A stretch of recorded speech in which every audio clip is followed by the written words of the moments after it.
Nous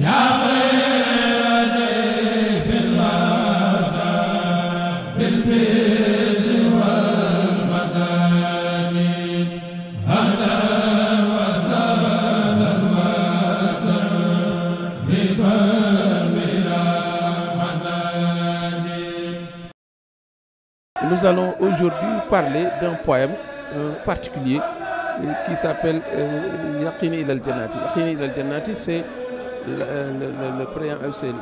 l'incipit, ce sont les premiers mots, mais en réalité il s'agit de l'acrostiche du propos Yawma Mawlid Ama Accession. Yawma Mawlid Ama Accession, c'est la célébration de la nuit de la naissance du prophète en l'an 1321 de l'Égypte. Déjà, c'est un propos qui est très suggestif, 1321 de l'Égypte, mais c'est la date à laquelle le cheikh était retourné après le séjour au Gabon et il n'est pas encore reparti pour la Mauritanie. Donc, il se trouvait à Darou Manane. Pourquoi Darou Manane? Parce que c'est par respect pour les termes du contrat et nous allons faire un focus sur ce préambule, même si nous devons traiter ce khassida de 16 vers en 2 séances. Il y a des éléments importants, d'enjeux cruciaux et que nous allons présenter parce que d'abord le fait que le cheikh choisisse l'acrostiche, pas d'un nom de Dieu, pas d'un nom du prophète, pas d'un nom de lieu, mais il prend l'acrostiche d'une date. Une date, Yawma Mawlidi, également un événement, la nuit de la célébration de la naissance du prophète, et ensuite qui est la 12e nuit du mois de Rabi Awwal, on le sait, mais également en 1321. 1321, donc c'est le nom, c'est cette date précise et cet événement précis qu'il associe pour faire un acrostiche. Yawma Mawlidi Ama Accession. Ce qui fait 16 lettres et donne 16 vers. Évidemment, c'est un poème de 16 vers. C'est un poème également écrit dans la métrique Tawil.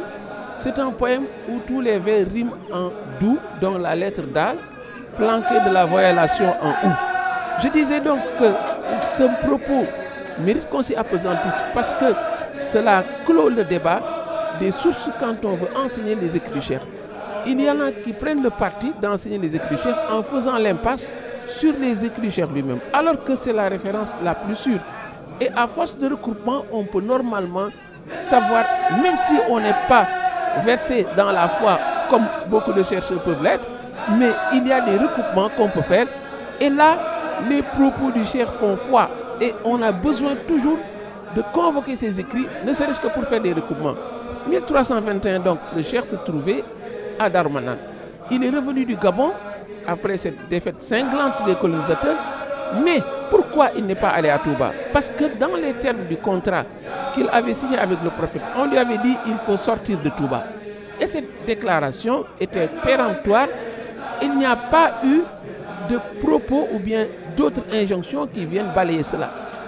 Donc, quand on ne sait pas que le cheikh, ce qui est transcendant, même si on n'y adhère pas, il y a une cohérence qui pousse à savoir que le cheikh ne pouvait pas quitter un autre lieu et aller à Touba, parce qu'on lui avait interdit de venir à Touba, parce que tant qu'il était à Touba, les sanctions ou bien les épreuves ne tomberaient pas.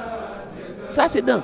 Même si on est un agnostique, mais on peut pouvoir adhérer et comprendre que si le cheikh n'est pas allé à Touba, Touba qu'il évoquait chaque fois, quand il était dans l'exil, il parlait toujours de Touba. Il parlait de son retour à Touba. Donc il parlait toujours de ce retour de Touba. Et pourtant, à son retour, il n'a pas mis les pieds à Touba. C'est la preuve que c'était dans les termes du contrat, c'était transcendant, même si on n'y adhère pas, mais c'est un recoupement qui peut permettre de le faire. Autre anecdote, quand le cheikh est allé à Djewal, on a voulu le faire partir. On a voulu le cueillir manu militari, comme disent les militaires. Mais le cheikh a dit niet et il a passé la nuit. Pourquoi? Simplement parce que son seigneur ne lui avait pas donné l'injonction de partir. Le lendemain, quand il part sur Koki, il éperonne son cheval. Il est pressé, plus pressé que ceux-là qui le suivaient, ses administrateurs. Pourquoi? Parce qu'il y a eu entre-temps l'injonction de son seigneur pour venir à Koki. Donc, il faut retenir que quand on fait l'impasse sur les écrits du cheikh, il y a des pans entiers de l'histoire du cheikh qu'on ne comprendra jamais. Ça, c'est un plaidoyer que l'on voulait faire parce qu'il y a des options qui veulent que l'on néglige ou bien qu'on constitue comme qu'on considère comme quantité négligeable, ces écrits du Cheikh, alors que lui qui est au cœur de l'histoire, lui qui a vécu l'histoire, lui qui est très crédible, qui a gagné et qui a pardonné, on doit pouvoir faire foi à ce qu'il dit. Donc pour revenir à notre poème, dans ce poème, il y a un propos transcendant que le Cheikh dit, parce qu'il était à Darbanan. C'était un jour où, une nuit, on célébrait la nuit de la naissance du prophète, qu'on appelle le Gamou ou le Maulid. Et en ce temps-là, il était sur place en train de le célébrer, et à un moment donné, on le voit écrire, après la glorification d'Allah, il dit Kama Atkalteho. Ensuite, il prie sur le prophète. Tout comme tu l'as introduit dans la chambre où j'écris ceci. Information qui ne souffre d'aucune ambiguïté. Quand le Cheikh était en train d'écrire Yaqini ilal Jannati, le prophète est venu. Il faut ajouter ce que le Cheikh disait dans le vers 117 de Mouaïbou. Il est arrivé bil jismi jahra. Il est arrivé par le corps et de façon évidente. Donc ça veut dire que tous les ingrédients étaient réunis, n'est-ce pas, pour faire une belle fête. Il y a l'écriture sur le propos, un écrit sur la célébration de la nuit du prophète. Il y a toute cette fête et le prophète en chair et en os qui arrive, mais ça veut dire que la fête était belle, c'est pourquoi tout ceci va se faire encore ressentir sur le poème. Le premier vers dit Yakhini ilal jannati ma alayhi Ahmadou, Rasulun Karimun Baytuna Zar Ahmadou.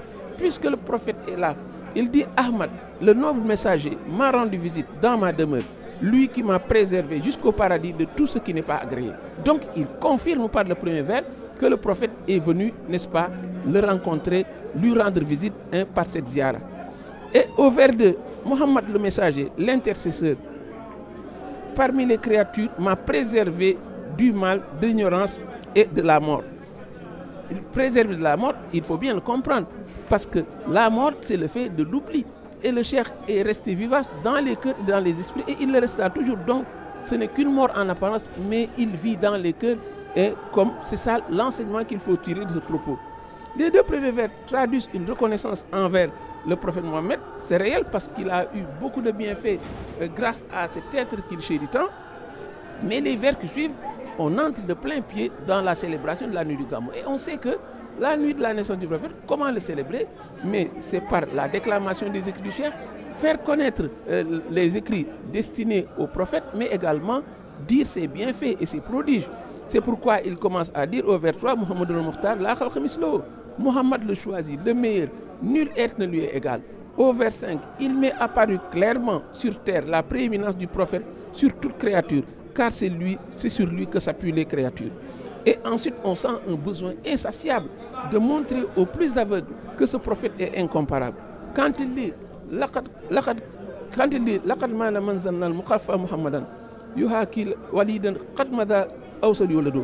Celui qui s'imagine qu'il existe ou existera un être comparable à Mohammed, celui dont on suit les traces, débite des contre-vérités. Et on sent que le propos prend une allure acerbe. Mais il faut le mettre sur le compte de quelqu'un qui s'offusque, qui est mortifié par le fait qu'on cherche à essayer de comparer ce qui est incomparable. La comparaison s'avère ici un crime de lèse-majesté. Il fallait dire peut-être un crime de lèse-prophète. C'est pourquoi le Cheikh s'offusque au point de dire que celui qui le compare débite des contre-vérités, dit des mensonges tout bonnement. Wassalamu alaikum wa rahmatullahi ta'ala wa barakatuh.